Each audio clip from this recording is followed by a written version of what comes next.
Hi everyone, it's Tammy. So today we're going to have a good time and we're going to talk about some issues regarding the state complaint and what some states think they can do and get away with it. Yes, it's going to explain a lot as we go forward as to why it seems like the state complaint system doesn't pay attention to what we're talking about. Like, they're not reading the same allegations we wrote. They're making them up as they go along. Yeah. So we're going to find out how all of that happens, and we're going to find out what laws they're breaking and what OSEP has done to states in the past for doing this little game. Massachusetts might be on the same list.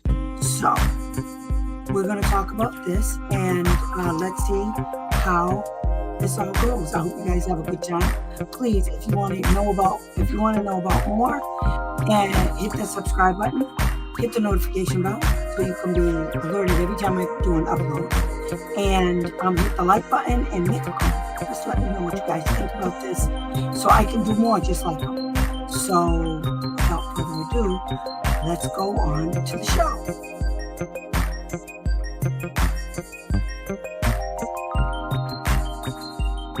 Hey! So we're going to have some background music. I hope you guys like this. I'm leaving it there. If it's too loud and you can't hear me, let me know. Heck, the Sophia changes my... Leave my girl alone. She's too cute for you to mess with. Hey, Kimberly. How you doing, girl? I'm not forgetting about you. I didn't. Honest. I didn't. Homeschool mom of one. I don't know who that is, but I do know who that is, but I don't. Oh, hey, lady. Agent Smith's Cookies. So, I'm glad you guys came and joined me today because this is going to be off the chain. These people are crazy. And I found it because, okay, let me give you some background. Okay, so I filed for a hearing. Okay, well, first I got to go back a step. I filed a complaint against the school district. So the state came back and said Tammy was right about everything I was right about, except for one little thing. So apparently, they didn't tell me I was wrong, but in the complaint, I alleged that the school district owed my client 315 hours of academic support according to his IEP for like 18 weeks. So the state came back, found that they did owe him academic support, but somehow, when they did the math, their math wasn't like my math. My math was based on 1977 when I graduated from high school. So my math was basic math skills, and it was 3.5 hours per day. It was either 3 hours or 3.5 hours a day, times 5 days a week. That equals 17.50 hours. Multiply that times 18 weeks. You get 315 hours. Regular math. It's not carrying a one. It's not doing none of that. It's not algebra. It's not geometry. Basic math. The state came back and said they only owed him 54 hours. 54 hours. I'm like, what? How did you do the math? So then I'm like, now I'm pissed. So I'm like, what are you guys talking about? This doesn't even make sense. I tried to work it out with them. Nobody wants to pay attention to me. Okay, cool. So I filed for a due process hearing to join the Department of Education, which is the state agency that did the investigation, and the school district.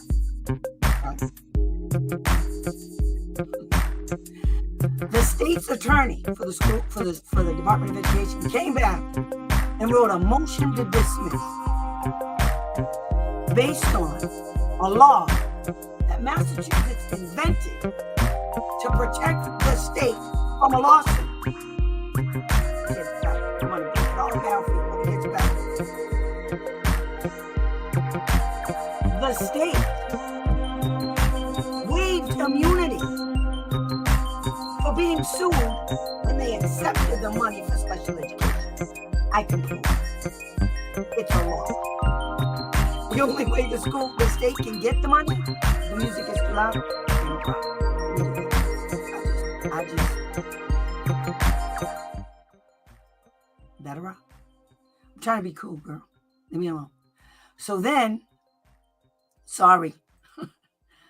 So then, the state came back, like I said, and they said, yeah, no. According to 603 CMR 28.082, the state's complaints findings are not reviewable by the BSEA hearing officer. And I'm like, what? When did this happen? So me being the advocate that I am, I understand that, they can't do any of they whatever law Massachusetts has, the feds have to have a law just like it, okay, somewhere. Otherwise, the state's in violation. Guess what? State's in violation. So I was just waiting for a bunch of you to come on before I really got into it, okay? So I just wanted you to understand where this is coming from and where it's going. So what I did is I filed a motion to dismiss. I filed a motion to oppose and object to the state's stupidness about we're immune, you can't touch us, like you're from MCM or something. So I'm waiting now for the hearing officer, because the hearing officer, I got two choices. So the hearing officer can come back and dismiss them. As soon as the hearing officer dismisses them from my hearing, go in federal court. And it's going to be bounced back because of the laws that I used to tell the federal court judge that Massachusetts is nuts. This is not true. And I got backup, because the feds, even if the judge comes back and says something silly, like it's okay for them to make up a law like that, which I don't, but you never know. The feds will come back and make them change it. I'm like 95% sure they're in violation of creating a law that is that has more restrictive than the federal law requires. Okay. And so, hey, Ben. So what I'm trying to tell you hey, Erin, what I'm trying to tell you is, okay, special education, funny little game. It's all about facts, laws, and evidence. And I'm going to show you the laws. Then I'm going to show you the facts. I'm going to show you the evidence. Okay. All through this, I'm going to tell you the facts. Okay. So you're going to have everything. And you're going to see how my brain works when I'm doing stuff. Okay. When you're done in Mass, girl, I am so, I want to go to live in an RV. I really do. The problem is I got too much shit. And I refuse to let any of it go because I'm keep buying. So, but I really want to do one of them live in my van things. I keep looking at it, telling my mother, I can turn this van into an RV real easy. She's like, don't do it. I'll have the seats all over the backyard somewhere. But anyway, I regress. Well, I digress. So, I need you to Kansas too. Let me tell you guys something, okay? I cover all states. Everything that I talk about is federal law.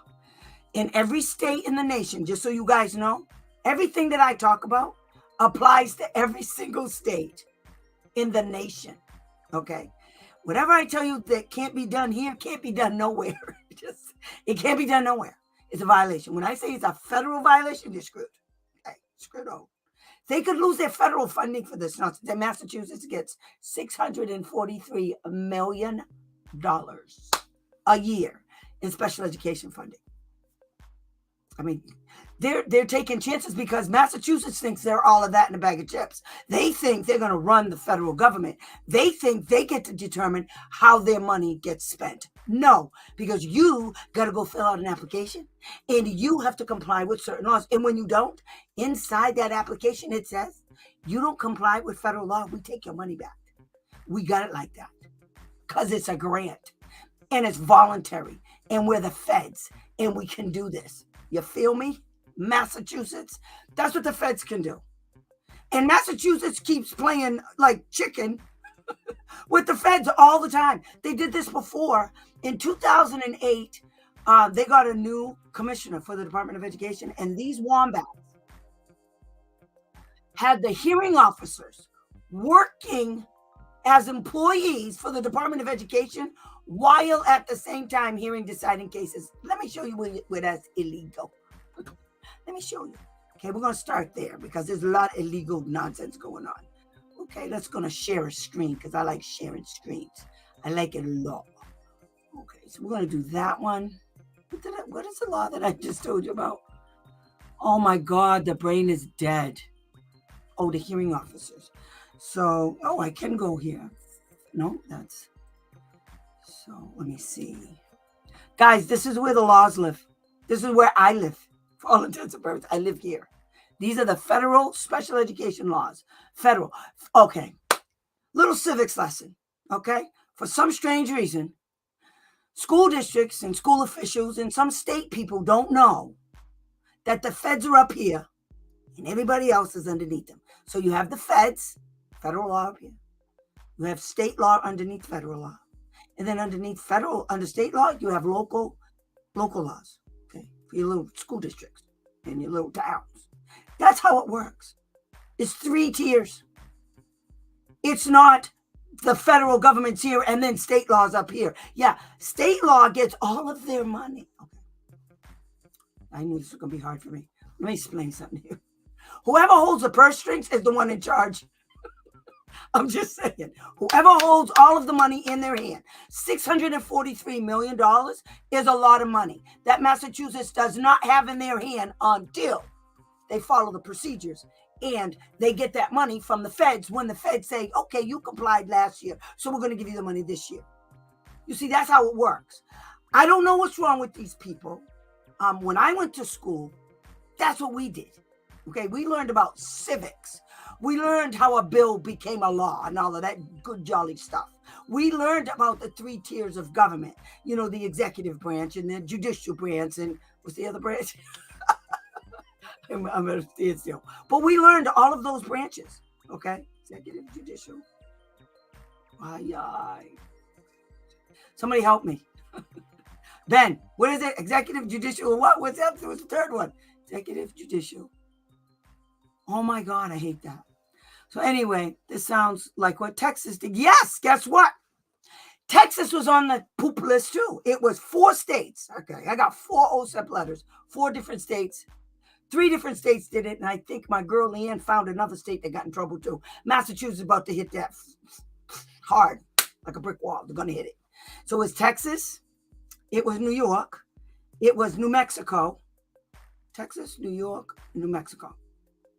Yeah, those 3. OSEP letters saying you can't do what Massachusetts just did. Legislative, no. It's 3. The legislative, the executive branch. Okay, see, now I got to go do this because I'm stupid. 3, what are the 3 branches?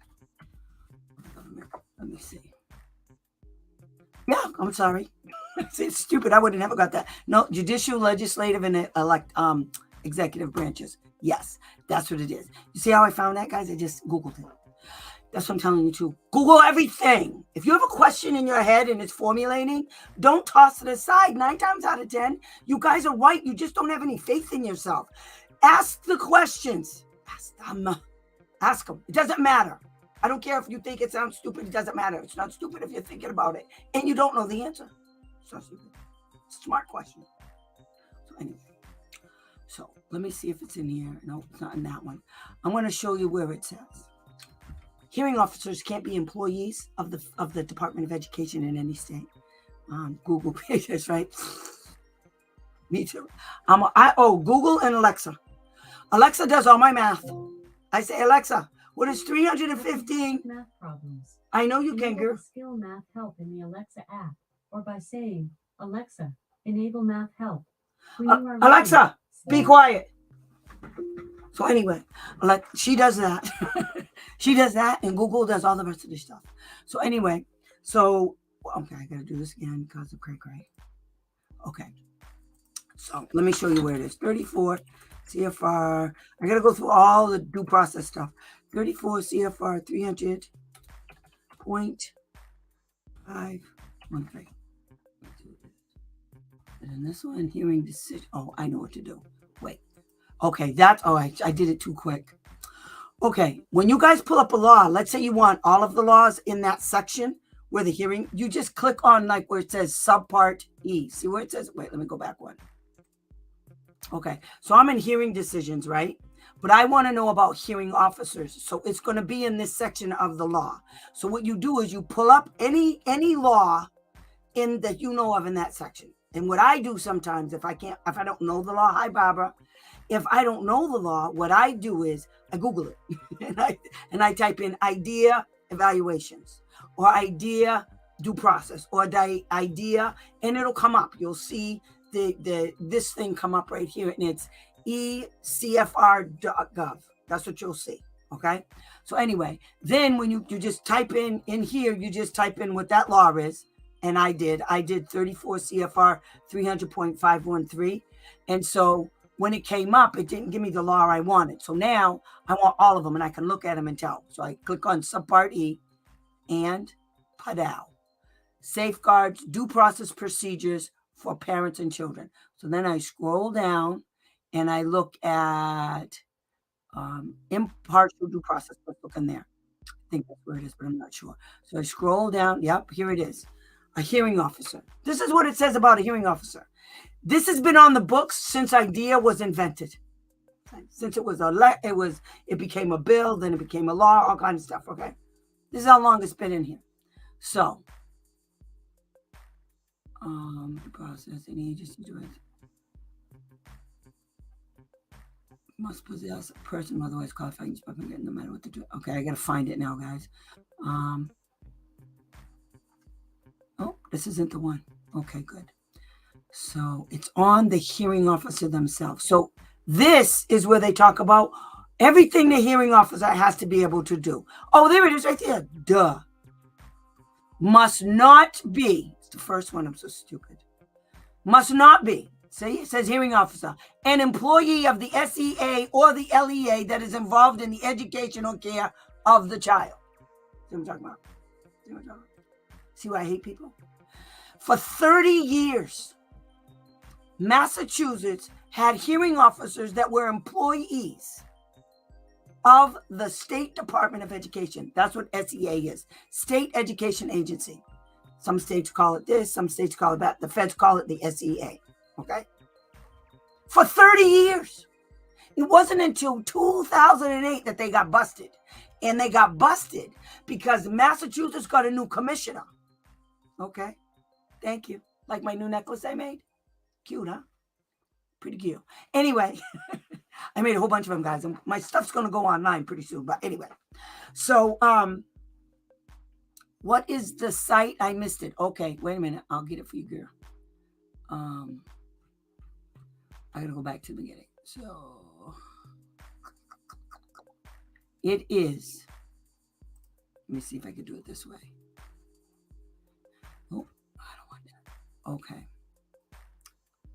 So this, I'll just see if I can pop it up. Okay. I'm going to give you guys a link. This is a perfect, I'm going to try to put chapters in. This is going to go live on YouTube. And so what's going to happen is, what I'm going to do is I'm going to go back in tomorrow, hopefully, and create chapters for you guys, okay? But here is the link to this website right here, okay? This is where the idea lives. You have to use this all the time. I'm telling you guys, that's how I knew all the laws. That's how I know most of them, I should say, off the top of my head. That, and because the school districts keep breaking the same laws over and over again, after a while it sticks in your head like gum. Just sticks there. Anyway, okay. So see, this is where you go. This is when you click on that link, guys. This is where it'll take you. Okay. So this is what it says. Subpart A is generally, and you just keep scrolling down until you find the one you want. So here's the one we want right here. Subpart E. Okay. That's what due process procedures are. Okay.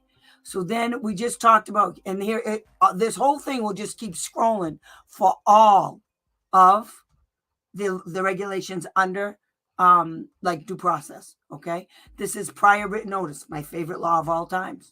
Okay. They have everything in here. Now, here's another thing. I should just walk you guys through this real quick. When you go here, right? So let's say let's look at my law that I already did. Wait. Let's say I wanted to print just one of these regs. Okay. So I know the law, so I'm going to do 34 CFR 300.503. I just want to show you guys. This is a new one. Okay. This website went up like I think last year or the year before, but it's new. Okay. It wasn't set up like this. And this is so cool, guys. So when you type in the law you want, right? So there's the whole law right there. That's 503. That's the whole thing.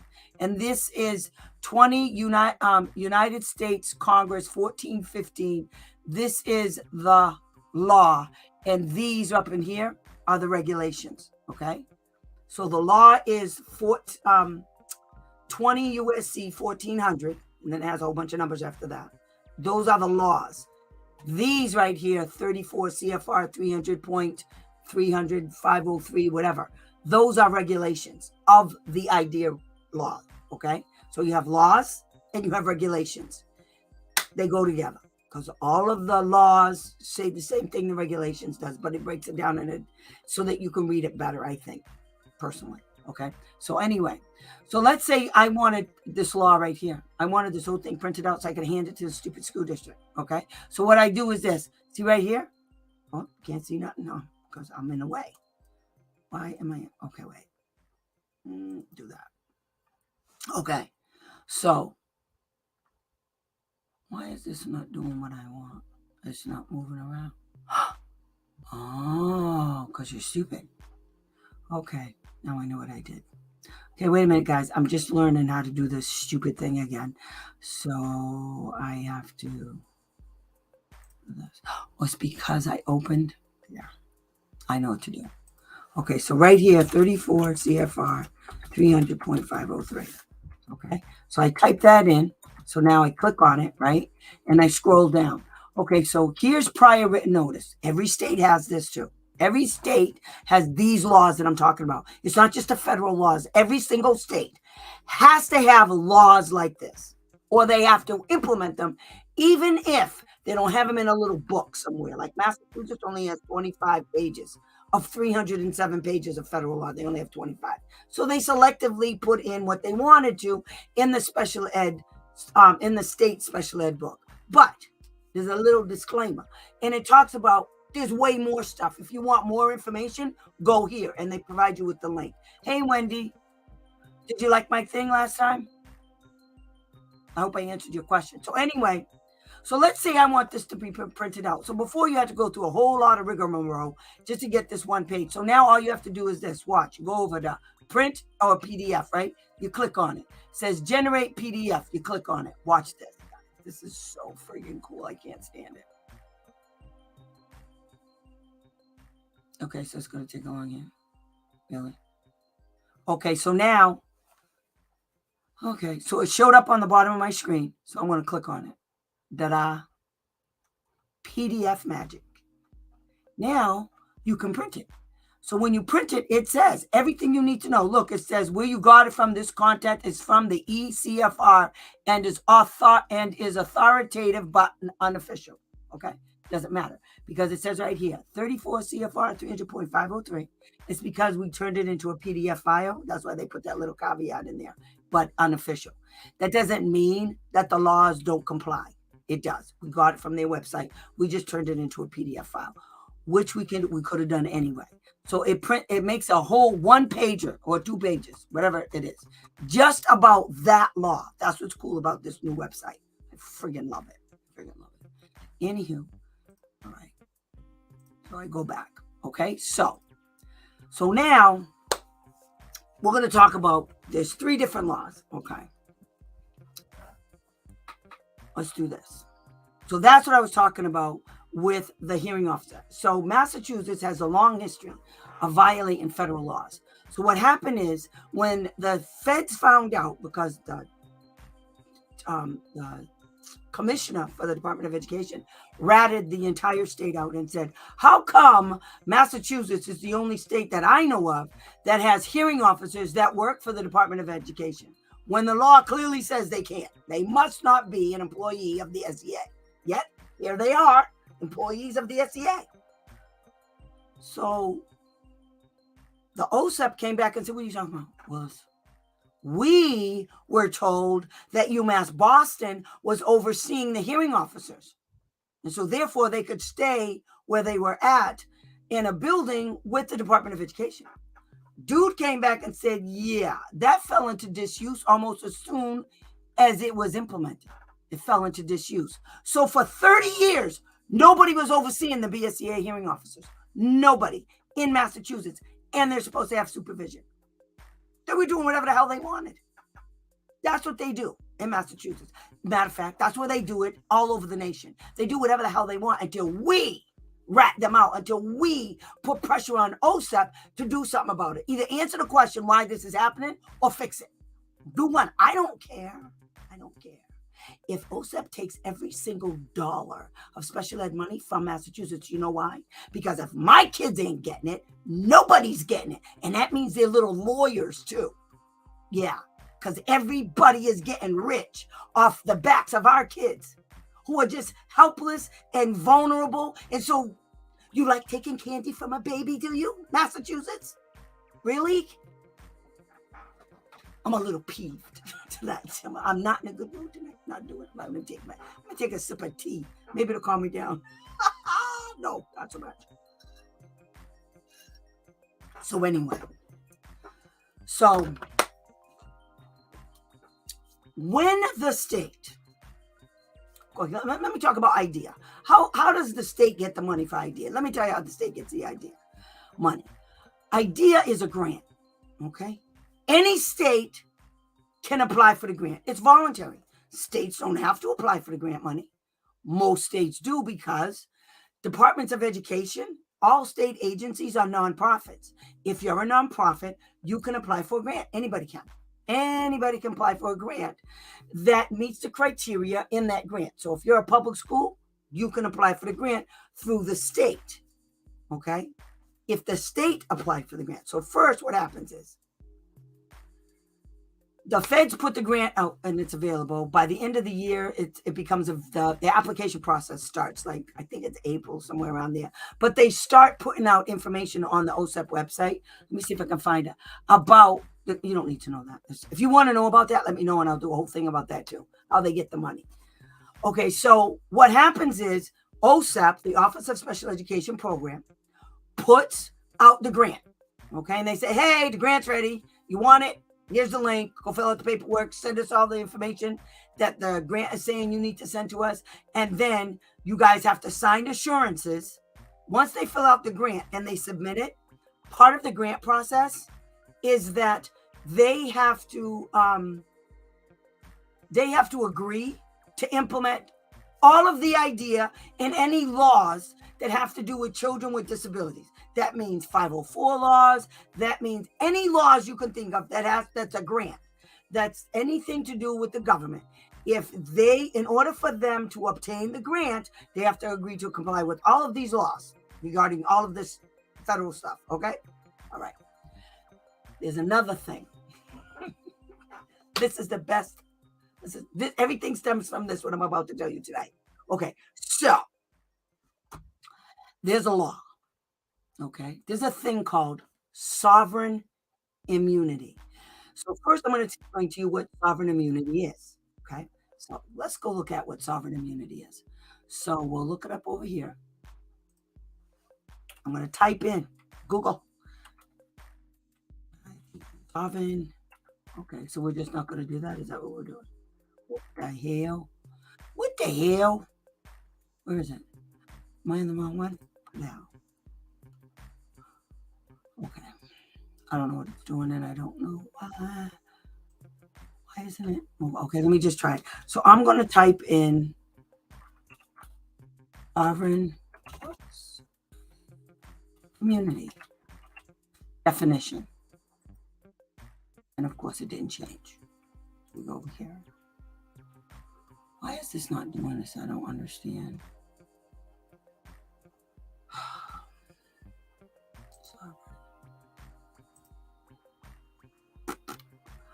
Okay, so I do stop, and I do present, share, and sovereign immunity.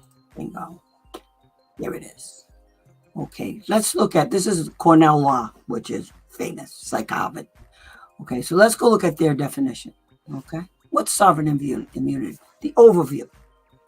I don't know if you guys can see this, but it says the overview. Sovereign immunity was derived from the British common law doctrine based on the idea that the king could do no wrong. In the United States, sovereign immunity typically applies to the federal government and state government, but not to municipalities. Federal and state governments, however, have the ability to waive, keep this in mind, have the ability to waive their sovereign immunity. Yes, they can waive. The federal government did this when it passed the Federal Tort Claims Act. That's where it came from. Sovereign immunity came from this, the Federal Tort Claims Act, which was probably a lawsuit, which waived federal immunity for numerous types of tort claims. Filing against the state is a tort claim. Right? Keep that in mind. So what the definition is this? See, I told you it was a case. Okay. Why can't they just give me the definition? Why? I don't understand.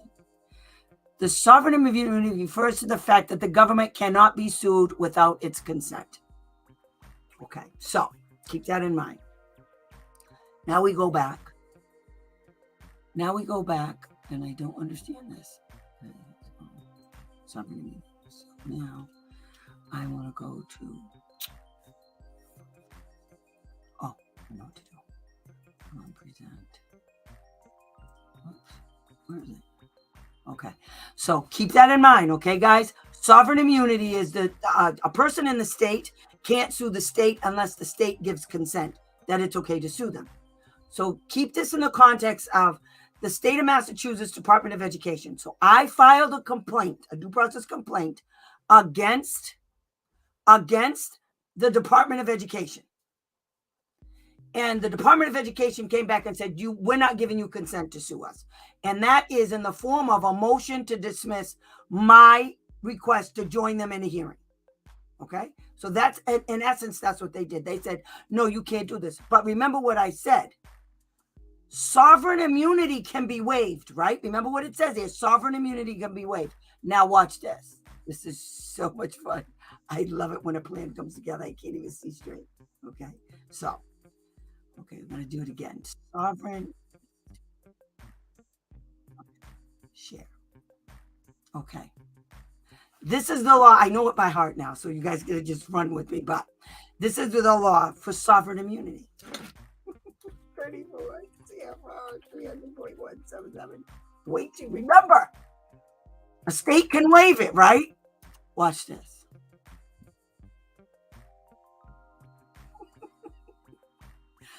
State's sovereign immunity. This is what the law says. A state that accepts funds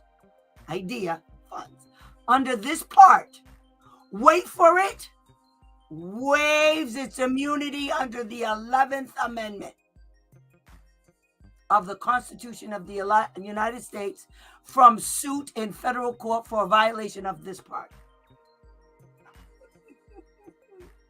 Yeah. You know what these morons did? So I argued that when I filed my motion to oppose and object to their stupidness. I said, hey, the state waived their right to sovereign immunity, and it looks like what Massachusetts is trying to do is create a back door to do sovereign immunity through this law. We're not going to believe this. Wait.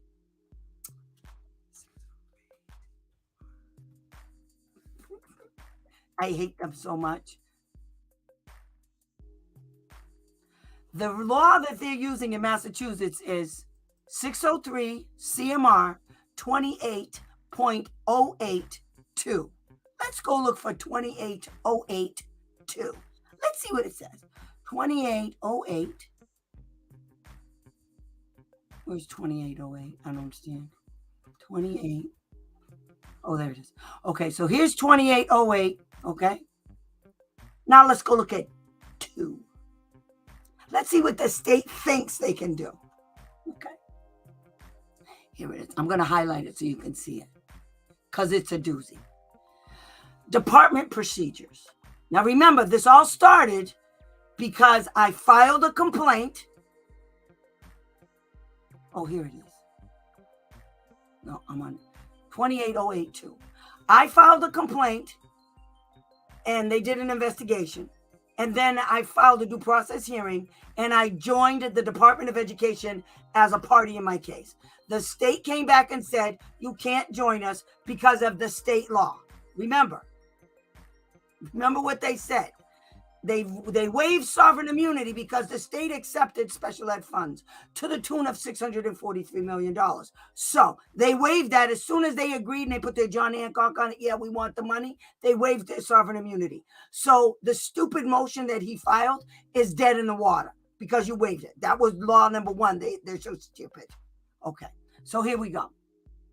Here's the part. They cited two, but it goes into the BSEA too. The department maintains a problem resolution system that provides for the investigation of complaints and the enforcement of complaints with 603 CMR 28.00, as well as other statutes and regulations relating to the provision of publicly funded education. So then it goes on. Let me just see if I can find it. Here it is. Stupid idiots. Findings, okay, because my argument was the findings. Here it is right here. Fucking morons. Findings and orders, which is the corrective action order they issued against the town, the district, issued by the department on complaints and the department's processing. That's my question. How did you do this math that came up with 54 hours instead of 315 compensatory hours? That's my question in my complaint, okay? Are not reviewable by the Bureau of Special Education Appeals. Additionally, the pendency of a complaint before the department does not make the department a necessary party to actions on related issues pending before the Bureau of Special Education Appeals. You know what that is? That's a workaround sovereign immunity law that they waived when they accepted the money. This is why TA hasn't been sued yet for capping education, because you have to look at the laws, guys. That's where all of the answers to all of your questions are. I swear to God, I wouldn't lie to you. I do facts, law, and evidence, period. If I can't find it, it don't exist. Okay? And now what's going to happen is a precedent is going to be set. But see, a precedent has already been set. That this is wrong. All of this is no good. All of this is inconsistent with the idea. Okay? Because you see what it says right there? I'm going to show you something else. So here's some more evidence. So let me go find it. Hold on. Let me see.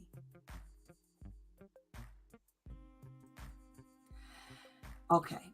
This thing that I'm going to show you is called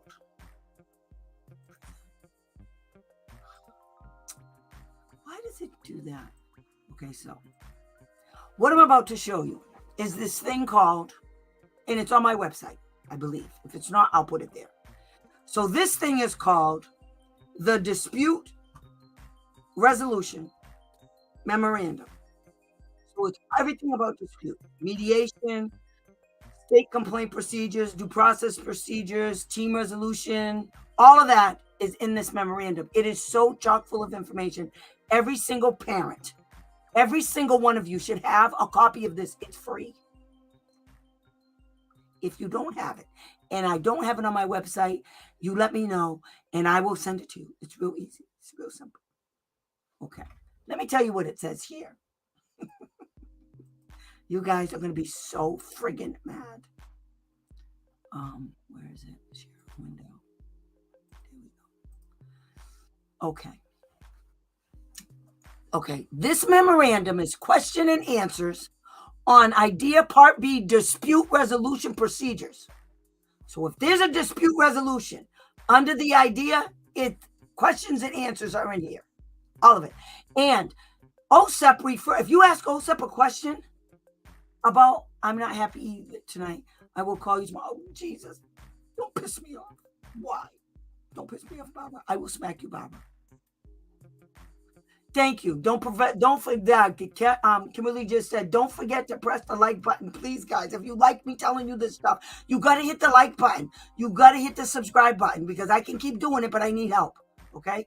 The more you guys hit the like and subscribe and put comments in there, it changes the algorithm. Then more people will get access to me. Okay. That means there's power in numbers, guys. All right. Power in numbers. United we stand, divided we fall. I'm tired of falling. Are you? Tired of falling? I'm not falling anymore. Bite me.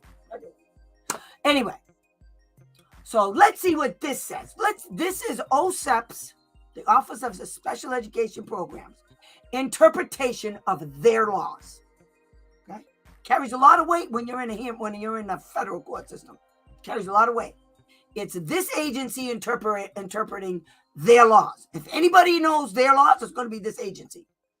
Okay, so let's see what it says. Question C17. It's on page 43, by the way, of this thing. C17. And it says, here's the question. May a state law 603 CMR 28.082. That's a law.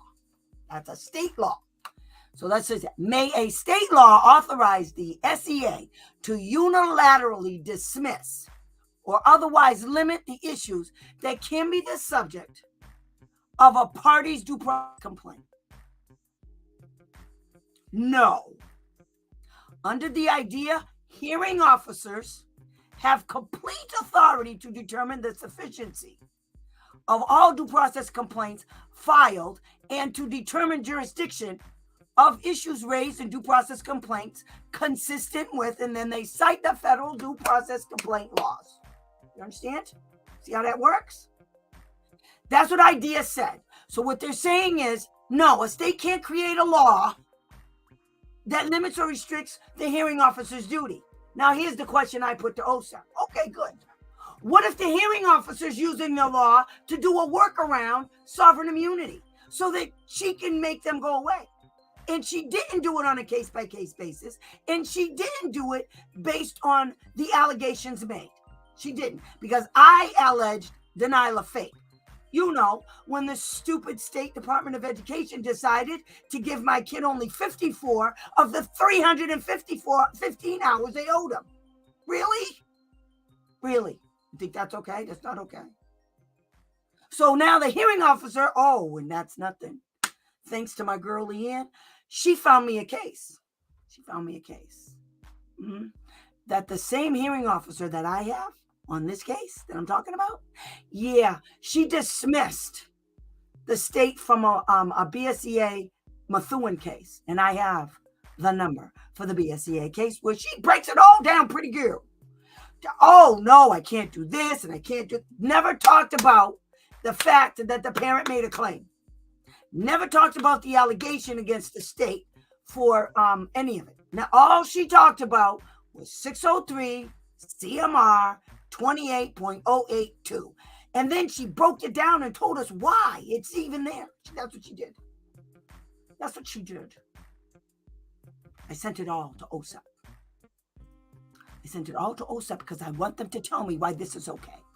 I want them to tell me why Massachusetts can write up a law that the hearing officers implement. That's what I want to know. I'm mad as hell and I'm not taking it anymore. I'm done. They're stupid and I don't care nothing about it. Okay, so we got the sovereign immunity thing going, right? So there's you know how you guys, I'm always saying that the state can't create a law that carries more weight than the federal government? Yeah. You know what that's called? The supremacy clause. The supremacy clause. Yeah, Article 6 of the United States Constitution. Did a little research. Yeah. Let me show you what Article 6 says. So far, we got a state law in Massachusetts that says they can't be sued. Yeah, bite me. They can be sued. Then we got another law that says, IDEA says, that, we got another law that says sovereign immunity means you can't be sued by somebody in your state. But sovereign immunity can be waived, which is exactly what Massachusetts did when they accepted the money. Okay. Then we have sovereign immunity under IDEA that says, hello, Massachusetts did waive their right to sovereign immunity. So Massachusetts can be sued, and it is under the jurisdiction of the hearing officer. So girlfriend better come back and figure this all out, because this is going straight to federal court. And it's going to be remanded right back to the BSEA. And if that doesn't work, OSEP's going to fix it. Watch. See if I don't make them fix it. They're going to fix it because it's all there. Okay? It's all fucking there. Excuse my French. Make me mad. Okay. Goody. Add fuel to the yes. Some people really suck. Oh, God. They suck to the point where it makes your eyes cross and stuff. Yeah, it's crazy. So, okay, that's that. Okay? So now we have to go look at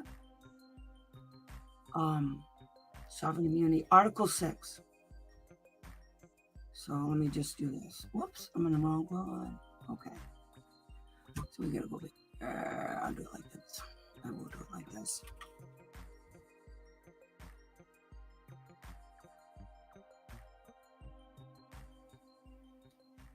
Okay, guys. And this is why I tell you, these people are crazy.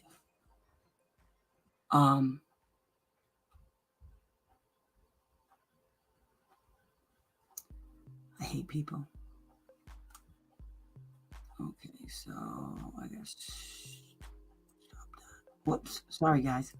So now I gotta do this, and pow. Okay, guys.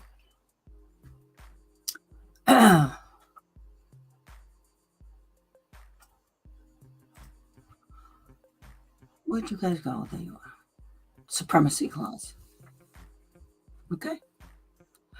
Article 6 of the United States Constitution is called the Supremacy Clause. And in the Supremacy Clause, it says, it establishes that the federal Constitution and federal law generally take precedence over state laws and even state constitutions. It prohibits states from interfering with the federal government's exercise of its constitutional powers.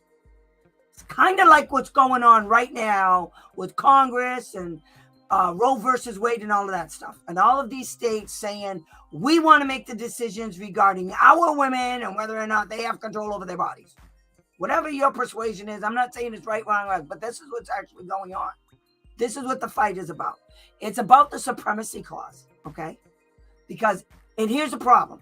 The reason why they're having all these fights is because Congress never codified Roe versus Wade. Because they didn't put a law on it, like put a ring on it, because they didn't put a law on it, now we're having all these problems. Again, 50 years after precedent was set that you can't take away a woman's right regarding her body. We're going to fight it all over again because of all this nonsense. So this is what the Supreme... So if it was a law, okay, if Roe versus Wade was a law, none of these states could do the nonsense they're doing to women. None of them, okay? Because the federal government overrules the state government. So I told you from the beginning, federal here, state here, local here. All the way down to the itsy bitsy bottom. State is in the middle. The state can't have a law that violates the federal government's law. You can't have a law that says you waived your rights to sovereign immunity. You waived your rights to sovereign immunity, and then you write a law so that you have sovereign immunity again. You can't do that. You can't have a state law because sovereign immunity says that you can't be sued unless you waive it. You waived it, and the federal government says under 34 CFR 300.177 that the state waived their rights to sovereign immunity when they accepted the grant money. Therefore, the state is violating the Supremacy Clause of the Article 6 of the Constitution. You know what I'm talking about? No, it's not amazing. It's irritating. You know, I almost cried when I put all of this together because I had to sit down and I had to read this stupid thing. And I'm reading it and I'm like, are you freaking kidding me with this right now? You little twit. I will clean your clock. And I did. I cleaned this clock. Everybody's reading what I wrote. I sent it everywhere. I sent it to OSEP. I sent it to OSEP's boss. I sent it to the United States Secretary of Education. I sent it to Reese Ehrlichman. I sent it to everybody and anybody who had anything to do with what they're doing.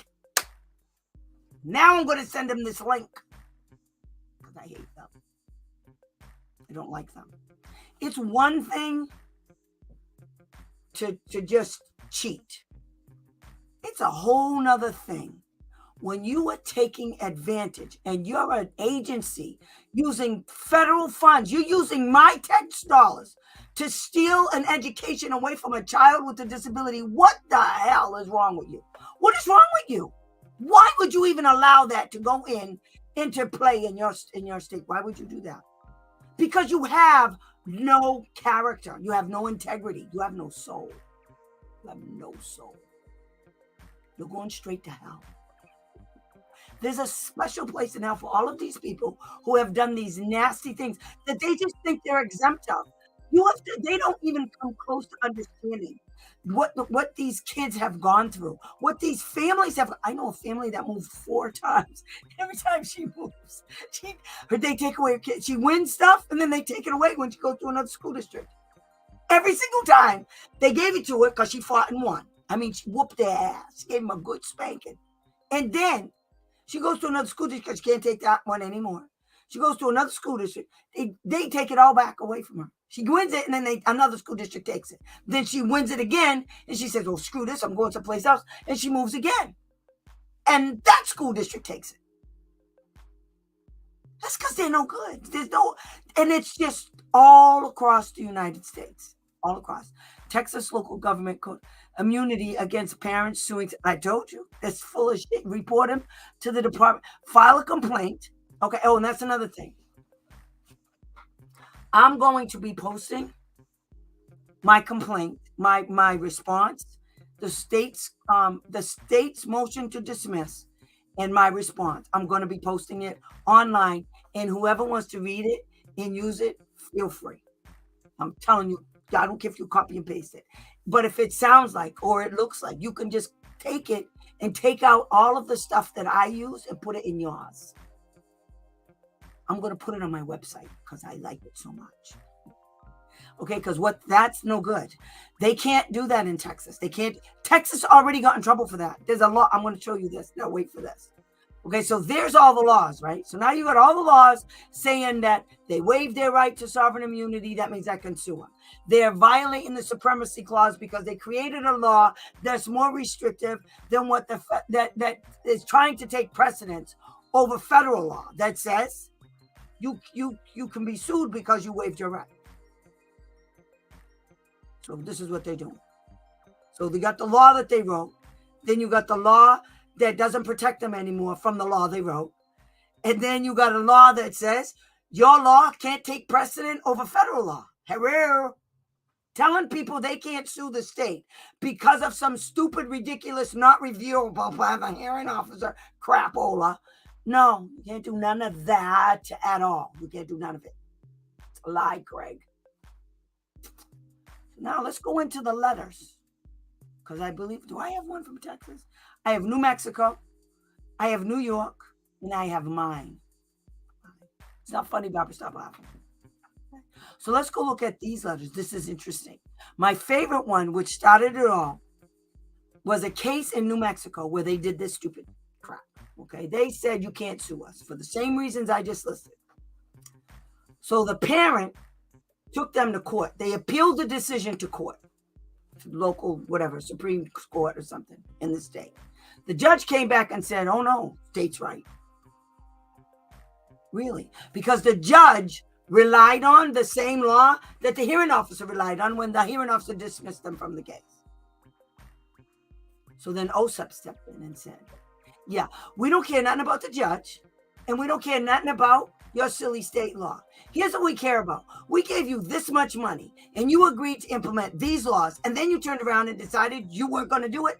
You got 2 seconds and we're taking your money. You hear me? You got 2 seconds. Guess what they did? They changed the law. They had a lot of changing to do because what happened was OSEP went down there. OSEP does what they call verification. Okay, they do them every 3 years. Now they don't even have to go. Before they used to go to the state and actually go in the building and stuff. Now they do everything virtually unless it's really, really bad. Okay, then they go physically to the state. But usually they go. So in this case, it happened where OSEP went into the state and they were collecting all this data, and then they found out about what they did with this silliness. Okay, and then they found out the case is Chavez. It's called the Chavez case. Okay. And they argued, oh, yeah. And then OSEP came in and said, yeah, we don't care nothing about that Chavez case. Basically what they said, we don't care nothing about what that Chavez case said. We're going to take your money. How about that? You violated federal law.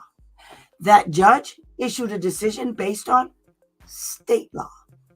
It's bad. Y'all lost. 2 seconds, no money. Or no money. 2 seconds or no money. That's how this is going to roll down, okay? All of these letters are going to be on my website. You can use them. You can fight for them. One of them is to me. One of them is to my girl, Leanne. And the other one is to New Mexico's verification letter. Let's go take a looky kapoo and see what they say, okay? Okay, now I got to do... over here.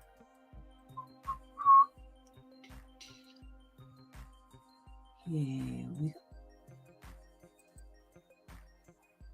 Okay. Now, keep in mind when this is written. This is February. Okay, I'll do it again because I did it wrong again. Okay, so now I present, explain share, do this, and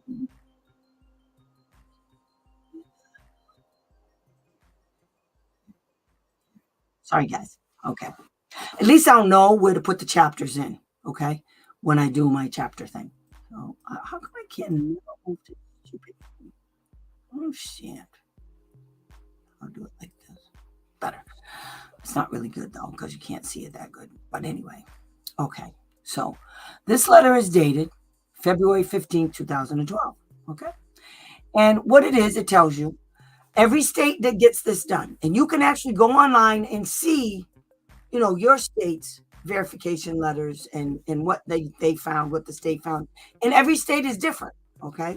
There's certain things the feds look at and when they go into a state to make sure that they're abiding by the law. Okay, so it says the letters to inform you of the results of OSEP's continuous improvement visit to New Mexico. Okay, as indicated in our letter to you, dated 29, 2011, the visit consisted of 2 components. Verification of the state systems for implementing key requirements of the IDEA, and 2, a collaborative focus on improving results. Okay, then they talk about all of it. The purpose, this is the part that's good. Here we go. Let's highlight this sucker. I don't know why it did it like that. It's just so messy. I don't understand. But I want you guys to see this part. Okay. So this is a report. This isn't like,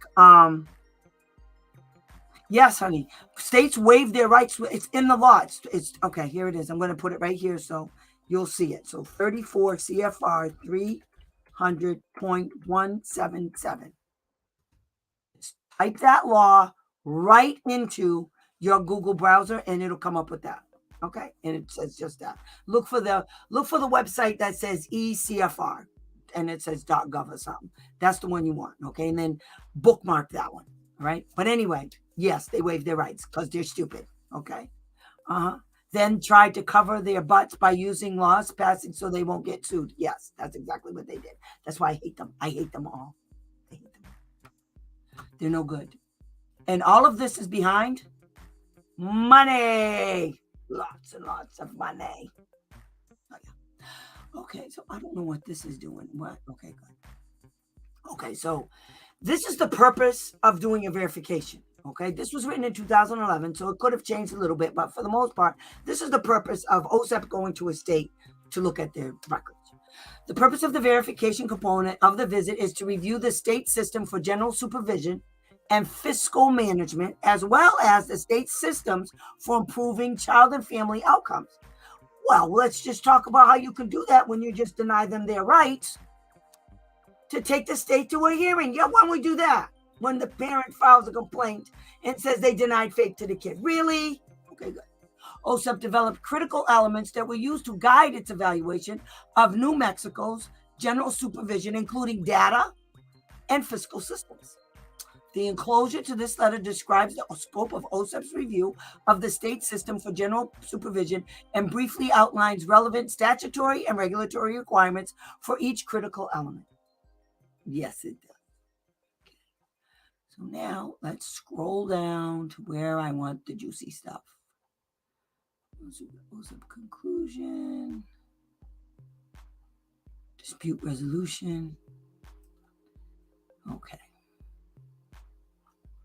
Is this the one I want? Here we go. Authority of due process hearing officers.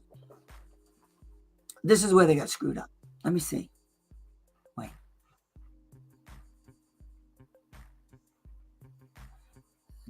State reporting permit. Due process. Okay. All right.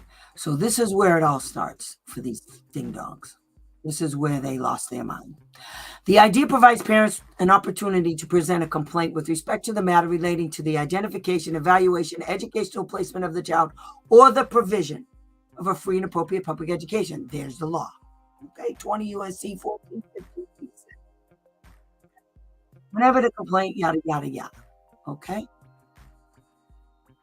A decision made by a hearing officer shall be made on substantive grounds based on a determination of whether the child received FAPE, a free and appropriate public education. Okay, so here we go. In Chavez versus New Mexico, the court held that under the facts of that case, absent a determination that it was providing direct services to the child, New Mexico was not responsible for the matters covered in the due process hearing. The court noted that the hearing officer properly excluded New Mexico from proceedings meant to address subjects related to direct education of child. Most importantly, the court noted that the parent's theory of liability was not beyond the pale. States may be held responsible for failing to provide service to the children. And then it says, because OSEP came after Chavez, this is what happened. After that judge did that, New Mexico decided to turn that crap into a law. Like Massachusetts, 603 CMR 28.082. So New Mexico does the same thing. New Mexico enacted a state rule. There it is right there. That reads, the idea does not authorize due process hearing officers to consider claims asserting that the department should be required to provide direct services with the child with a disability, yada, because the responsible public agency is unable to establish and maintain FAPE. This is the exact opposite of what IDEA says. Get into that in a minute. Okay. So, accordingly, a due process hearing is not the proper forum. Consideration of claims, the department will decline to refer such claims against it to a hearing officer. Such claims may be presented at a state level procedure under yada, yada, yada. Court. Okay, so here we go, OSEP. OSEP reviewed appointment letters to hearing officers where the state, not the hearing officer, determined that New Mexico was not a proper party to the hearing, and where the state expressly denied hearing officers the authority to hear the claims. So their position in this particular case is that the state didn't even put the complaint in front of a hearing officer to decide whether or not the case was going to be heard. The state said, you're just not doing it, and went straight to court. Okay, that's their first mistake. In this instance, that's where they really did a blunder, because It says here, neither the idea nor the Chavez case grants the state the authority to decide whether the state educational agency is a proper party in a due process hearing and to deny the hearing officer that authority. Okay, so this is what Massachusetts didn't do. Okay, Massachusetts didn't deny the hearing officer the authority to make that decision. Okay, but what happened in Massachusetts is that the hearing officer decided she was going to use the state law. And that was her determining factor for dismissing the SEA from the previous case, the Methuen case in Massachusetts. And I actually have that case too. Okay. It says here, the Chavez court specifically acknowledged the hearing officer's authority to dismiss the SEA as a party in certain circumstances. Thus, the state's rule and practice are an encroachment on the hearing officer's authority, as granted by the idea and as affirmed by the Chavez court. New Mexico has notified OSEP that the state is taking action to revise its state rule to make it consistent with the idea. A due process complaint must be deemed sufficient unless the party receiving the due process complaint notifies the hearing officer and the other party in writing within 15 days, yada, yada, yada. This is what they didn't do in New Mexico. That party receiving believes the due process complaint does not meet the requirements of the IDEA regulation. And so, yada. New Mexico developed a due process flow chart. They did a whole bunch of stuff. See, tracking the resolution period, resolution meeting, they did a whole bunch of stuff. Because OSEP came in and said, you better fix this. Okay? So that's letter number 1. So let's go look at another one. Let's go see what this letter is too. Wait. God damn it. Oh, look. It's OSEP's letter to me. So I requested a policy letter from OSEP. In one of the issues, really? See, I did parent involvement 28. This had to do with the school district saying, the school district saying that they could file a complaint against the parent because the parent rejected the IEP. And I asked OSEP, so where's the violation of the parent rejecting the IEP? Where is that an idea? So OSEP came back and basically said, well, what the school district was actually doing was saying that because the parent rejected the IEP, that if the IEP isn't implemented, it's a denial of FAPE, and denial of FAPE is a violation. And I went, whatever. That doesn't make sense, but okay, I'll give it to you. So I actually followed up on that. And so I asked him, so let me ask you a question. Then I went back and said in an email, which I also have.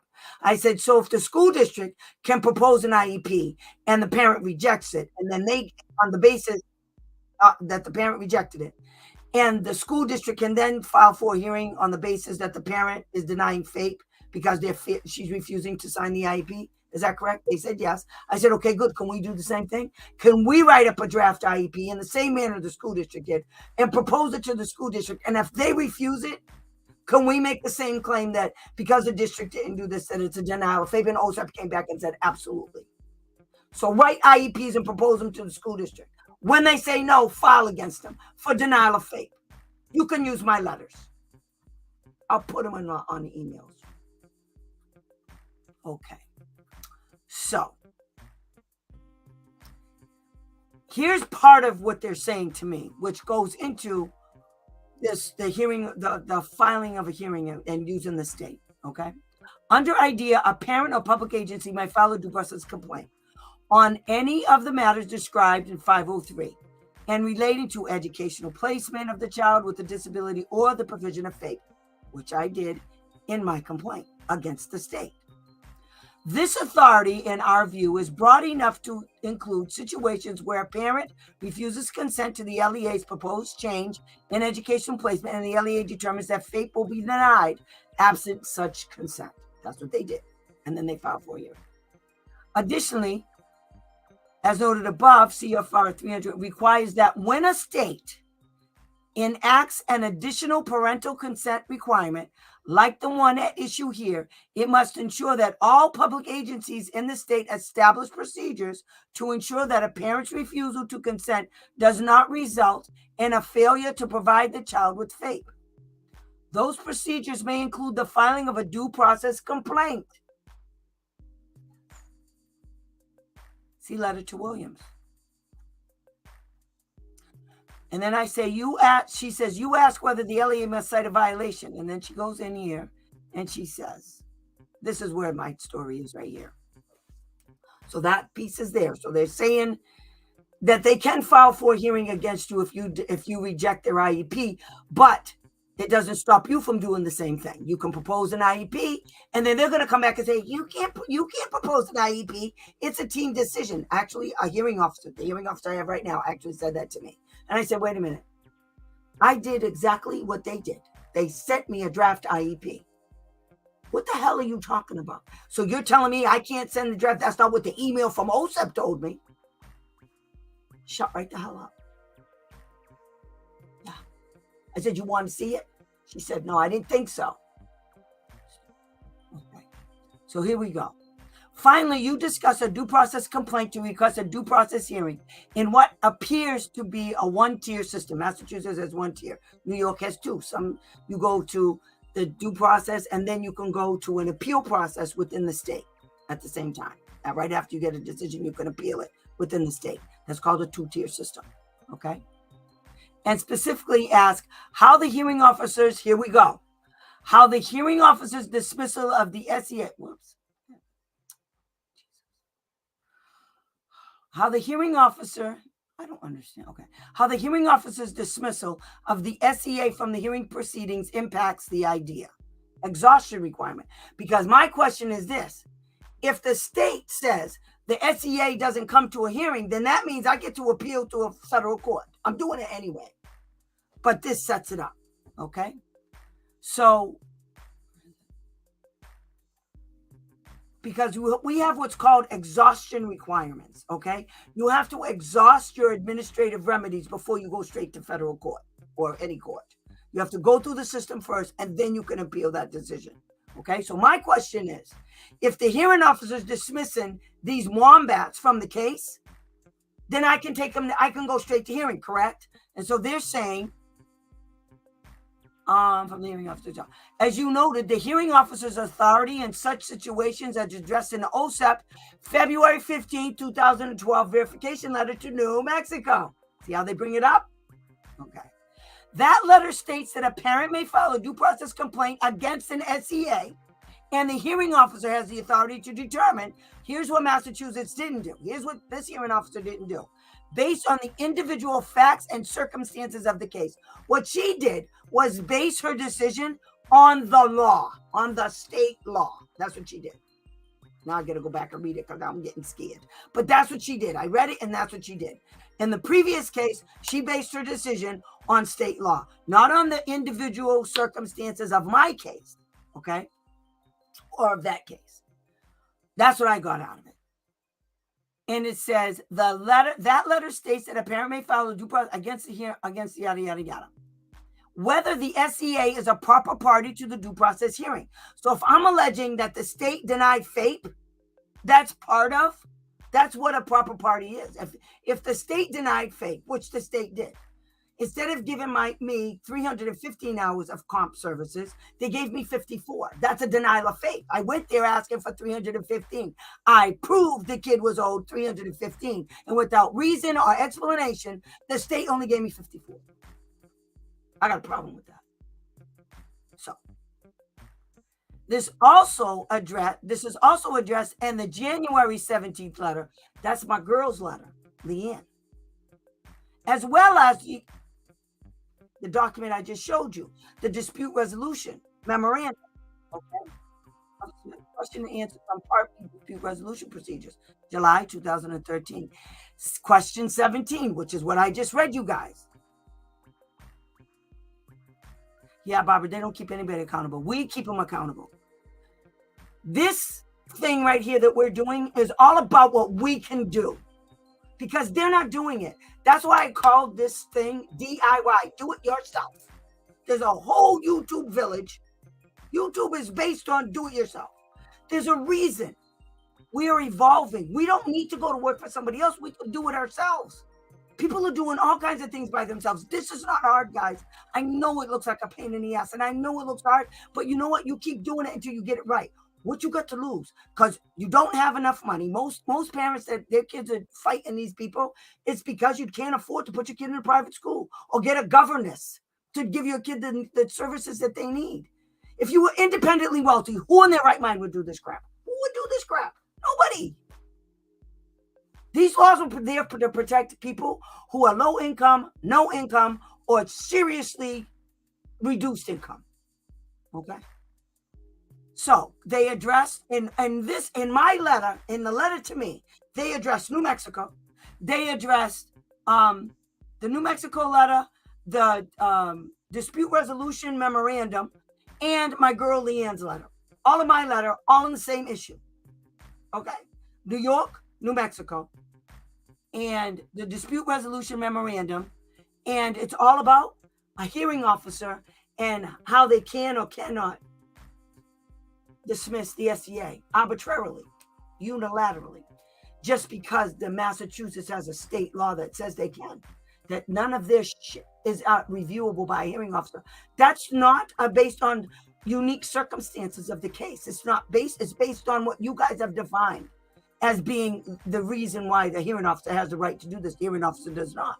Under the idea, hearing officers have complete authority to determine the sufficiency of all due process complaints filed and to determine jurisdiction if issues raised in due process complaint consistent with that.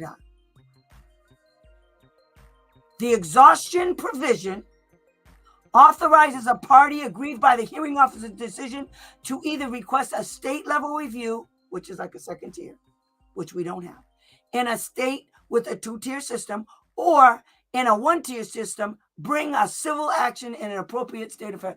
You know what they didn't tell me? You know what they didn't tell me in my little findings that I got from the state? None of that. You know, when you get a decision from a hearing officer after you go through a hearing, and the decision on the last few pages talks about all of your rights, how to appeal the decision in court, in a court of comparable jurisdiction, in a district court or superior court or federal court. We don't play around with the lower courts. We go straight to federal. You understand? You go straight to, these are federal laws, you go straight to federal court. And see, what it is a judicial review of the record. So when you file your motion to object to the hearing officer's decision to dismiss the state from your hearing, yeah, it has to be in the bottom of all your rights. She can't just dismiss it, and she can't wait until the end. I'm not, because somebody said, what if she waits in the end? Then I'm going to go after her under 801 CMR 1, which is Massachusetts Adjudicatory Hearing Procedures. That includes the timeline for hearing officers and parties answering and responding to motions. She got 3 days after I filed my response. That was Friday I filed it. Today's Thursday. I still don't have it. She thinks that she's going to get away with this. She can bite me. I will drag her butt right in front of a judge. I don't care nothing about it. The law in Massachusetts says she has to do this, this, and this. She doesn't do it. I'm going to file against her under MGL 30A, 801 CMR 7, I think it is. I'm going to get her. And I'm going to get an enforcement order from a judge for her to do a goddamn job. That's what I'm doing. I don't care anymore. I'm done. I'm sick of the BSCA. I'm sick of Reese Ehrlichman getting conversations with MHTL attorneys, and it's 62 pages of text messages on cases that are open that these lawyers are representing school districts, and Reese Ehrlichman is having a discussion about those cases without the opposing party sitting at the table. Really? Really? I don't have Reese Ehrlichman's damn telephone number. She's the BSEA hearing officer. I'm the BSEA director, the Bureau of Special Education Appeals director. And this woman's got text messages. I'll be putting that on my thing too. I have them. I just forgot to do them. I'll be putting them out there so everybody could see what Reese Ehrlichman is doing. Yayarin to the school district's attorney. By the way, that law firm that she's with, yeah, they represent over almost half of the school districts in Massachusetts.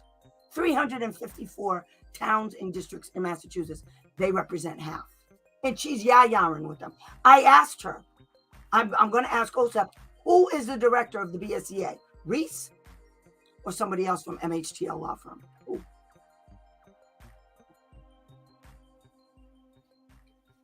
Guys, I talk too much.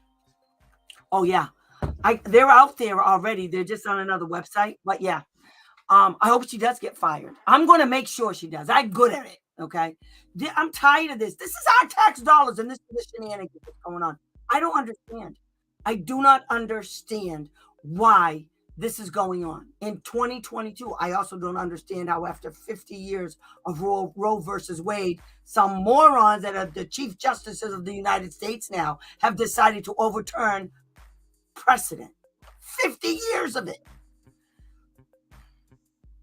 I don't get it. But I'll tell you what. This has happened before. And you know what it means. It just means we got to keep fighting because that's what we do in this country. We fight. We fight for our rights. And the cool thing about living in this country is we got it like that. We can fight. We can talk. I can sit on here and talk about all of this nonsense in other countries. We can't do this. Somebody be knocking on my door right now. Talk about, hey, girl, what you do? Get in the car. I ain't going to kill me first. I'm not going. Not going with you. I don't like you. So if a parent uses your template to develop an IEP for their child, the school rejects to implement it. Therefore, it is a failure to provide. Yes. You want my letter? There's my letter right there. Okay, this letter right here that I was showing you a few minutes ago. Oh, shoot. That was dumb. Okay. I did it. Isn't there? Okay, this letter right here. I have the subsequent email that says, I said, so, okay, let's say hypothetically I agree with that, which I don't. So can the parent propose their IEP? She said, absolutely. And if the school district rejects it, then we can file for a hearing and say it was a denial of faith. Absolutely, she said. So if you want that, you got that. But see, this is what happens, guys. I am a question asking fool. Do you understand? Question asking fool. I don't care because the only thing they can tell me is no. I don't work in this field. This is not my forte. I don't work for OSEP. I don't work for a school district. I'm not an attorney. I'll be writing an IEP tomorrow. Girl, we already got your IEP, girl. Got you, girl. Yes, and you can write it. Oh, and by the way, in Massachusetts, let me show you where you can go get it. I am such a bitch. I can't even stand myself sometimes. But wait a minute. I'm going to show you guys something.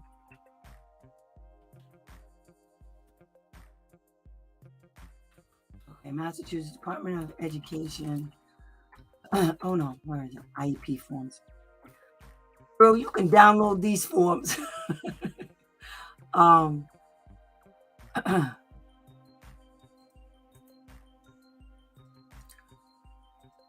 Okay, Megan, go to this link and get you to download you the Massachusetts IEP forms. Or you can go to my website, okay, because they're on there. You can it's a fillable form on my website. Here's my website. Oh, I forgot the name of my website. I hate me. Okay, wait a minute. I'll do that. Okay, here. So, oh God, there's something wrong with me all the time. Share screen, and where is it? There she is. Sped Answers. Yeah, that's the name of it. Okay.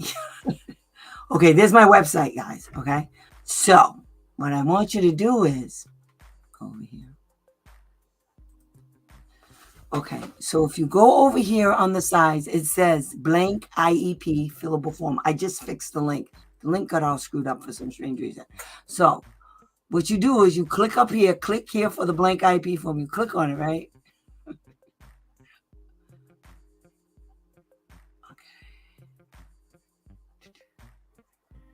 Okay, so it didn't do what I wanted it to do. So now I got to do this again.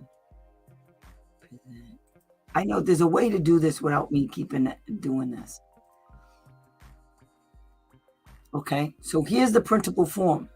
Okay, so you just put your cursor there and it says create a copy, cancel. I mean, I don't know what this is doing, cancel.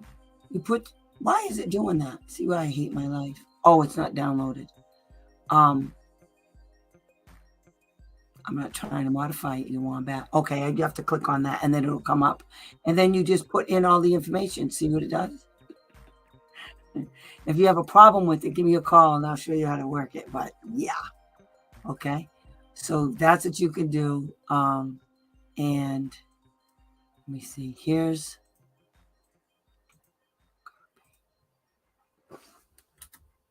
oops.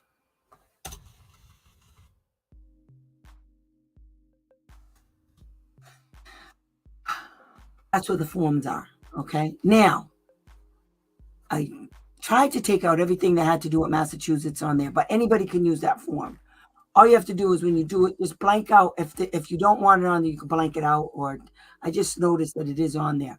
So I can just blank it out and go back and fix it again and then reload it. But anyway, just go and use that. If you're in Massachusetts, just use it. Okay. So that's what's going on in Massachusetts. Because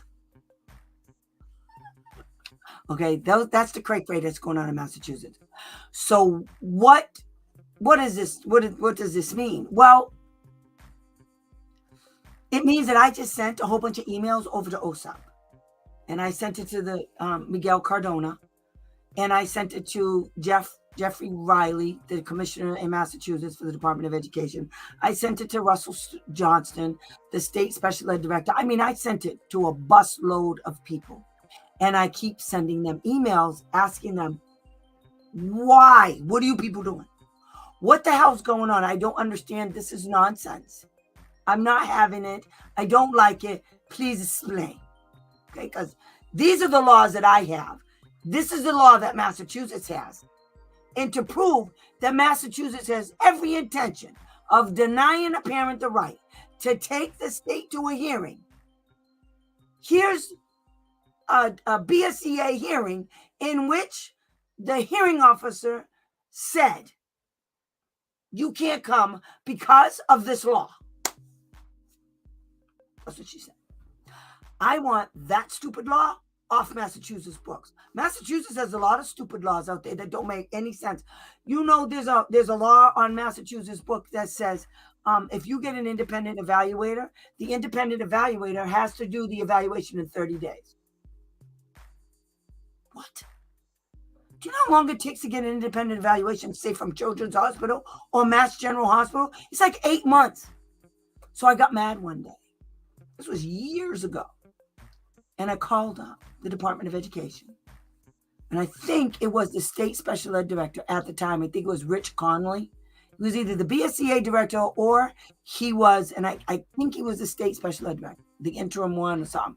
And I told him about this law. I said, what the hell does that mean? He said, it means they get 60 days. I said, they got 30 days. I said, oh, really? They got 30 days to do it. So are you telling me that Massachusetts has an interagency agreement with every single independent evaluator in the state? Like, I don't know, Mass General Hospital, for instance, that has an 8-month wait list. You mean if they don't do it in 30 days, I can have a hearing at the BSEA against Mass General Hospital? MGH, really? How about Children's Hospital, Massachusetts? I can bring them to a BSEA hearing? He said, no. I said, then why is that say I got to get it done in 30 days? Or what? I told him. Or what? What's going to happen if it doesn't get done in 30 days? What? You do realize that violates 502 regulations that say the state and the district cannot impose limitations, restrictions, or conditions on how an independent evaluation gets done, how or when it gets done. You do know that, right? You know the law's still on the books, right? What kind of person takes on an ethics class and ends up breaking laws on IEPs and lying about behaviors and incorrect data? Crazy people. People that are waiting to have complaints filed against them by Tammy Julia. Because that's what I do, file complaints. I like it a lot. Everybody's stupid. We have to understand you can never, never, ever, ever think that just because somebody has a degree, they're smart. You can't ever believe that because somebody has a degree and works for a State Department of, that they have integrity, that they have character, that they know the laws, that they know what their job function is. I have a theory about people, and there are some people like today. I talked to this guy, and it was real bad because I was trying to get this kid into this program. And so Massachusetts has $10 million set aside for this program. And apparently nobody knows where it is. DDS doesn't know where it is. Universities don't know where it is. And it's all about transitioning kids from school to, adulthood. And Massachusetts allegedly has $10 million sitting out there waiting for people to go and use it. DDS, I had to send them the documentation. They know what the hell I was talking about. Neither did this other college. They didn't know what I was talking about. Well, this guy knew what I was talking about, but he said, we haven't seen nary a dime. I said, what? I said, what the? So him and I were talking, and so I think I resolved the issue with this guy. You know what's really sad? Because I told him, I don't know what the hell's wrong with people in Massachusetts, meaning administrations and state departments and stuff like that. I don't know what it is. I said, it's like they go out of their way not to give you information. And maybe this is straight across the United States. And I'm just dealing a lot with Massachusetts, which is one of the reasons why I moved out of this state. Because I can't stand the nonsense. That this shenanigans is just real. It's just so real. And it's like circular reasoning lives and breathes, and it's just bred there. It's like you ask a question, and then the question comes back, and the question is asked again, and then the answer, and it just goes around and around and around and never gets resolved. I just had DDS ask us for a meeting. You have a meeting about a meeting. Said, I'm not doing that stupid shit. Okay. DDS is a state agency, and they have to have a certain amount of meetings, and so they have to put it on the books to make it look like they're working or something. I don't know. I'm not going to have a meeting about a meeting. That's stupid. Put it in an email. Stupid idiots. Anyway, me and this guy's talking back and forth, right? And I said, you have been so helpful. I just can't believe it. I said, I can tell by your accent, you're not from Massachusetts. He's from down south. He had a southern accent like you would not believe. It was thick. I said, you're not from Massachusetts. He said, no, I'm not. He said, I try not to piss people off. He said, I tried to help. I said, I know for sure are not from Massachusetts and working for a school. You're just not. He said, no, I'm not. He said, and you're right. There's a lot of that going around in this state. I said, oh, God. Yes. So it's not just me. I can't. $10 million. Nobody knows where it is. Because the people that are supposed to have it don't. DDS doesn't have it, which means if DDS doesn't have it, then DMH doesn't have it, then the Department of Public Health doesn't have it, MRC doesn't have it. Nobody has it. Where's the money? Somebody's got it. It's sitting somewhere. Where is it? Where is it? Because these kids only got until 2023 to use it. September 2023. And then it's gone. So if you don't use a grant, it's gone. So who used it? Because now I'm going to go dig. I want to know where the money came from. Because it said the Department of Special. I think I just answered my own question. It was an agreement. It was a grant that was given to DESE, the Department of Elementary and Secondary Education, that was used for all of these different state agencies that have to do with children with disabilities who are transitioning, who missed transitioning because of COVID. That's the grant. So now I got to go do digging on that and find out where the hell this money is and why hasn't it been released. And because it hasn't been released, what does that mean? I don't understand why you people, you put that out there. You actually had a meeting about this. This is what I'm talking about. They had a meeting. I got a PowerPoint presentation on it. They downloaded it. I got it. I got it off the internet. Google struck again. These people are crazy. $1 million private school with no service. Exactly. Her kid went to school 4 years, $200,000 a year. He can't do anything. Can't do anything. They didn't teach him shit. In fact, we believe his behaviors got worse. I'll be giving you some news on that shortly, too. That little situation. They think it's over. But anyway. So that's what I wanted to tell you guys. All of that juicy stuff. They're full of poo-poo caca. Okay. I have all the documentation. I have the laws. I have the responses from OSEP. You guys can ask questions based on these letters. It might not be the exact situation in your state. It might be that your state has a law, Texas. And so what you do is you take all of these letters, you send them to OSEP and you say, what the hell's going on here in Texas? Why is this happening in Texas when you said all of these people can't do it, but Texas can? Because I heard about Tammy Joya's issues over there in Massachusetts. Same thing's going on over there. I think OSEP needs to step up to the plate or give me a grant because I can do this. I can fix this all up. You got 2 seconds. They'll get a 10-day notice letter. Fix the law or lose your money. Easy peasy. No worky, no money. Easy peasy, lemon squeezy.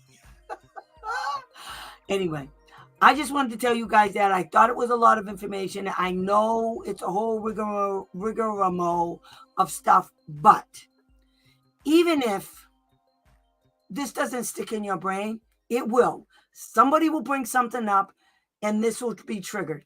The more you hear about it, the more it sticks in your brain. I am a firm believer of that. That's why I know all the laws, because these silly dummies at these schools, all they do is violate the same damn laws over and over again.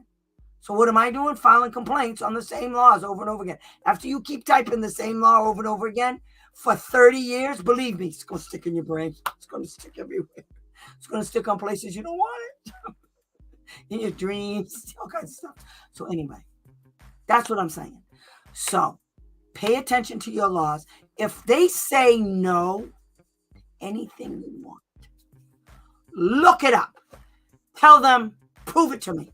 Put it in writing. I want to know what you're saying. If I ask you for something for faith, if you ask him, you go to a team meeting, you say, I want a BCBA for my kid based on her behaviors and blah, blah, blah, blah, blah. I need a BCBA. She needs a behavior support plan that needs to be monitored by a BCBA. They say no. Put it in writing, you tell them. Everything is in writing. You guys better put everything in writing. Don't tell me you ring, hello, somebody. Don't. I want to hear it. As soon as you tell me you talked to them on the phone, you lost me. Now I'm mad. I don't even want to talk to you no more. Don't talk to nobody. The E in email stands for evidence. You got 3 things you got to make sure of you always have. The facts, the law, and the evidence to back up your allegations, which is in the facts and the law. You need all of those things. Your boohoo story, nobody cares about. They don't care nothing about how hard this was on you. They don't care how it made you feel. They don't care that you cried after the meeting. In fact, they probably were going for that reaction. You crying and being upset and being mad and yelling, all of that. They were going for that. That's why I don't do dumb team meetings. That's why sometimes I go to team meetings and in 5 minutes, I leave because they're stupid.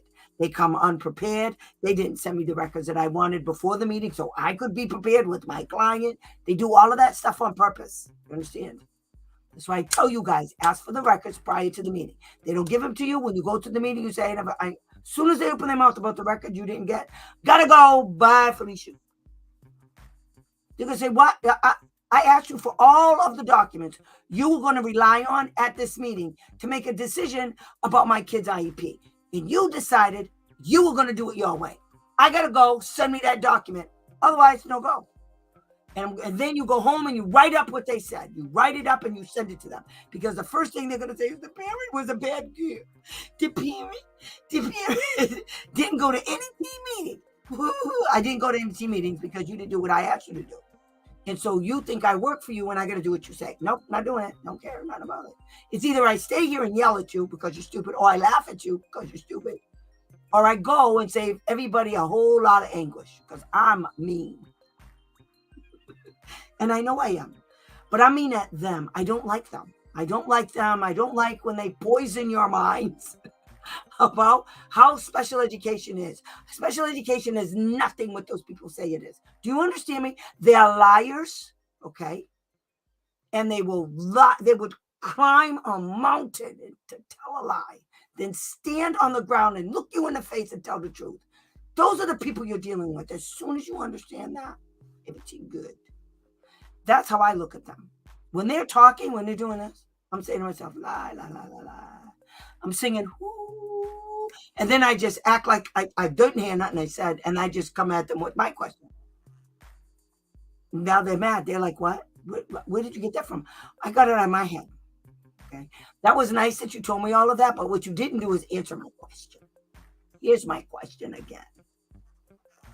Since you don't want to answer my question, I gotta go because she's paying me, and it's $50 an hour, and I got to go because I got work to do now because of your silliness.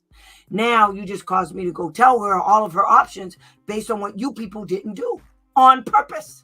Because you're stupid. States that allow parents to tape record meetings because it's a one consent state. You know, you only need one person's consent who's participating in the meeting to tape record. Do yourself a favor and tape record those damn meetings if you can.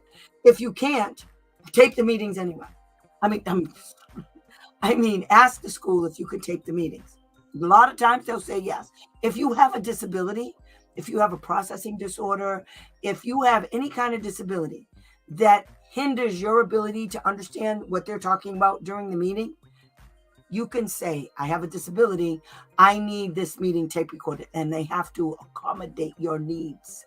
It's called the ADA, Americans with Disability Act. It applies to us.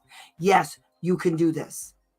If your native language is not English, tell those idiots you need an interpreter sitting at the meeting, and you tell your interpreter to write those morons a letter and tell them your native language is whatever it is. Spanish, Norwegian, anything. Okay, tell them your native language is whatever your native language is, and you need your documents written in your native language, like the law says. That's all you have to do. Okay, that's what you guys have to do. These are little things that you guys can do when they hate it. And then you put it in writing, because when they don't do it, you tell them I can't go to the team meeting. Why? There's no interpreter. Well, it seems like you talk very well, but see, a lot of people don't understand that when a person's first language is not English, they don't, there's a lot of little nuances about the English language that they may not know or understand. They may understand the word to a certain degree, and they may speak it, but they may not understand. I mean, my mother, she didn't speak Cape Verdean, but she understood it. She couldn't speak it, but she could understand it. And there's a lot of people like that. And just because the school is so narrow-minded that they don't understand that, it's because they're stupid and they shouldn't be in education.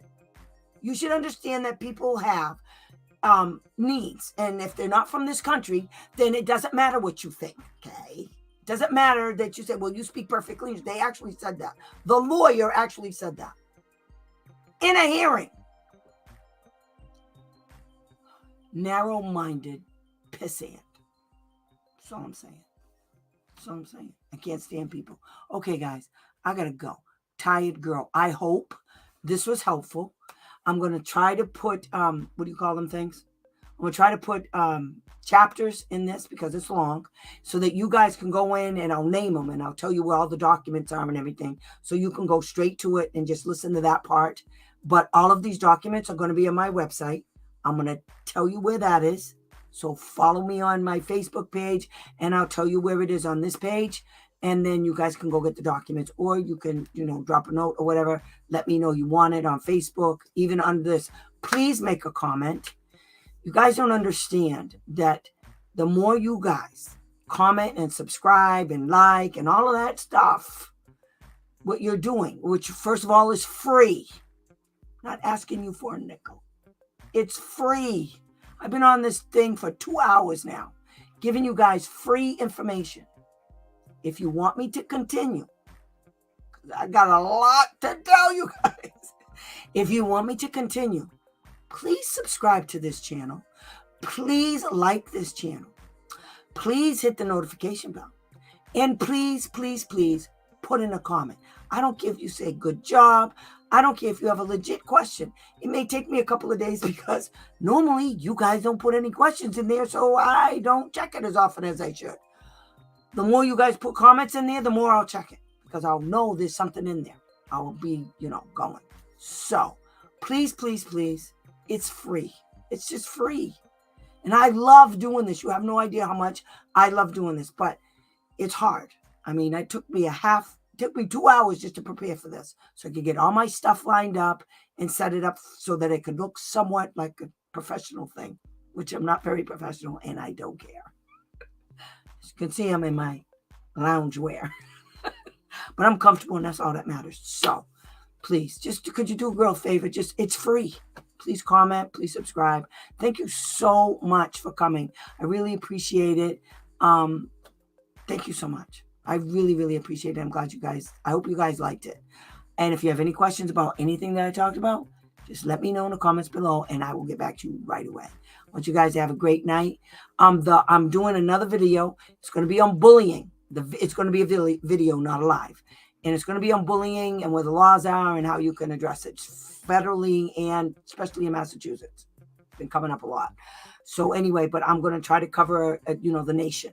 Everything that I talk about has to do with the whole nation. So you guys can use this straight across the board. Everything that I gave you tonight. Love ya. Keep it real. Subscribe. Please. Bye.